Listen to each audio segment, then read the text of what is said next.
everyone, thank you so much for stopping by my channel today. In this video, I'm going to tell you guys my masterpiece floral fragrances, but I'm also going to talk about gender and fragrance marketing and why men don't really wear floral fragrances anymore. I'm going to start with the history and then end with my masterpiece florals that I find to actually be very unisex.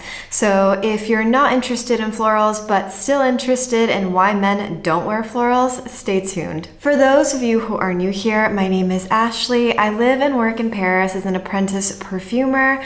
I've worked in the fragrance industry now for 10 years in different capacities, from fragrance curator to fragrance creator. And so if you're interested in fragrance videos from an insider perspective, consider subscribing to the channel. Okay, so why don't men wear floral fragrances? When did this start? When did we start gendering perfume?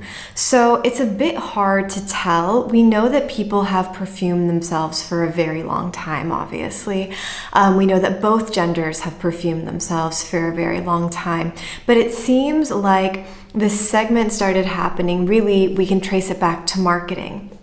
And you would think, there's been fragrance marketing for hundreds of years because fragrance was really seen previously as a hygiene thing. It wasn't seen as this tool for seduction, but rather something that kept you clean.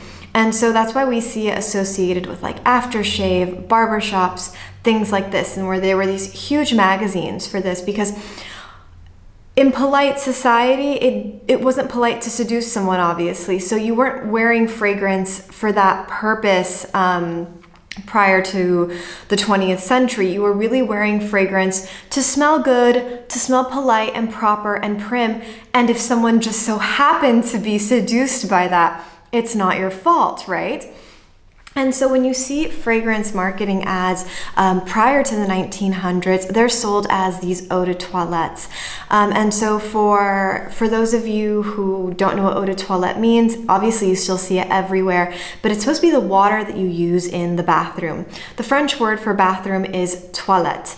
And this is really the word they use for the room. I know when I first moved here, I was like, very visual, very direct to say, I'm going to use the toilette, I'm going to use the toilet, because in English, obviously, you usually say I'm going to use the restroom or the ladies' room or the men's room, something like this. But then I learned that when they say toilette, they're not referring to the actual toilet like we think of it here in the English-speaking world. They're really thinking of the room, the bathroom. And so it was, really like the bathroom, the water of the room where they clean themselves. And so obviously, well, maybe not obviously, but this water was used more by men because of aftershave purposes. So when rinsing off their shaving cream or soap or whatever, they would use this fragrance water. They would have their eau de toilette. They would pour it into some water and freshen themselves up this way. And it was shared because, of course, women would want to wash themselves with fragrant water as well. And when you look at marketing at this time, you see things like cashmere bouquet, rose, violet. The mustache waxes of the 19th century were often fragranced with violet. It was very, very floral. And that's why at the end of the 19th century, we see with Fougère Royale, we have this ambery lavender thing happening, and it really revolutionizes the fragrance industry. It's not so directly floral, but I think it becomes so popular, and then again, it becomes associated exclusively with men's hygiene as time goes on. But prior to this, again, you were seeing everything: rose, violet, bouquets, iris powder, or powder fragrance likely with ionones, not actual iris, was also used by men and women during this time. So when did the change happen? In the 1900s, we start to see unprecedented market growth, and that's when companies start realizing, well, we can separate, market to both, and I guess they hope to make more money, right? But still, why aren't they marketing flowers to men, right? Well, this time, we're really talking about European perfumery here. This is also when Art Nouveau starts to come into play, and we see Musha, who is an artist, doing a huge artist, very emblematic of this time period. If you go to Paris and you see these vintage ads from the early 1900s all the way to the 1930s of these beautiful flower scenes with women. I'll put a picture up here so you can kind of see. And I'm sure you've seen this type of picture before.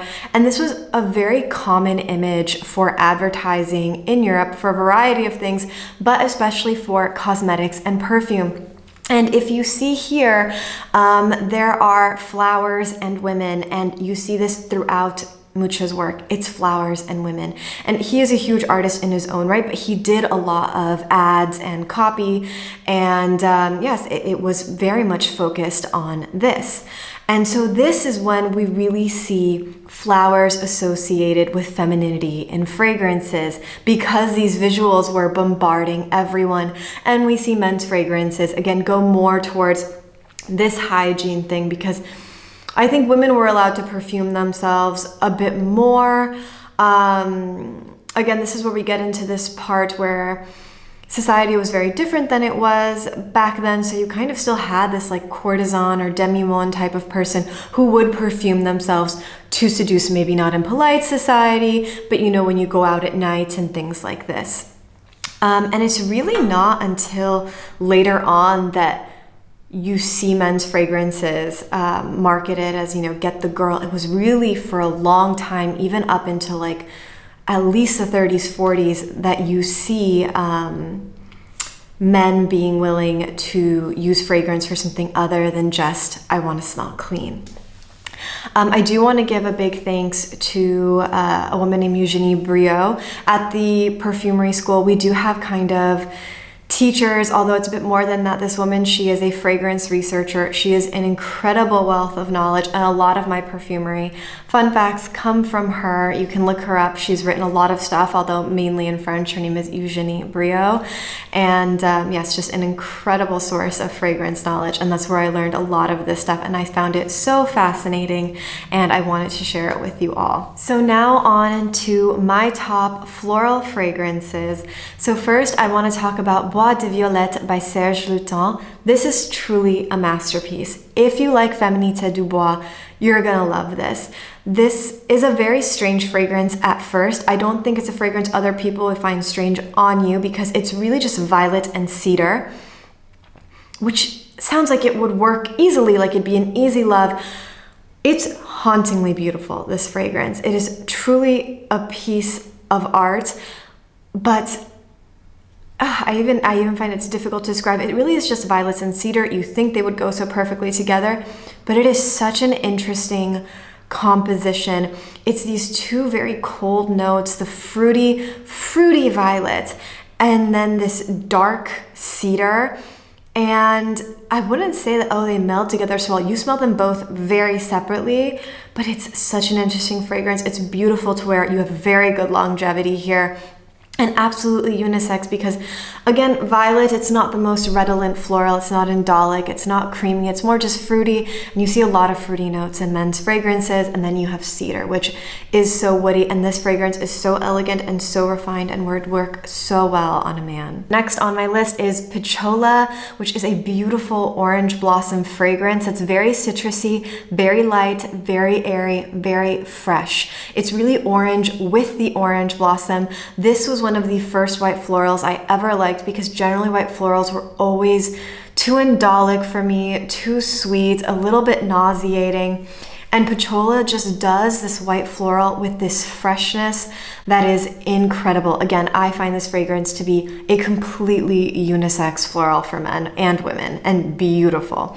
The longevity here is not as long as I would like. I would say 3 to 4 hours of wear though, but again, super special fragrance. The next fragrance on my list is Fleur du Mexique by Buly Universalis, or Universalis Buly. This fragrance brand is relatively new. I think it can't be more than 5 years old, or I heard about it in the last 5 years. and they are so beautifully done. Really, I love their fragrances. I don't believe any of them are alcohol based. They use a different base. So if you have sensitive skin or don't like to use alcohol perfumes, really check out this range. They do a tuberose fragrance called Fleur du Mexique that is absolutely to die for. Now, again, I'm not usually a white floral lover. To me, this doesn't have any of that like indol kind of grandma, all those parts of white floral that I don't like. This is not it. This melts with skin beautifully. It's ever so slightly sweet. To me, this could even be a your skin but better fragrance.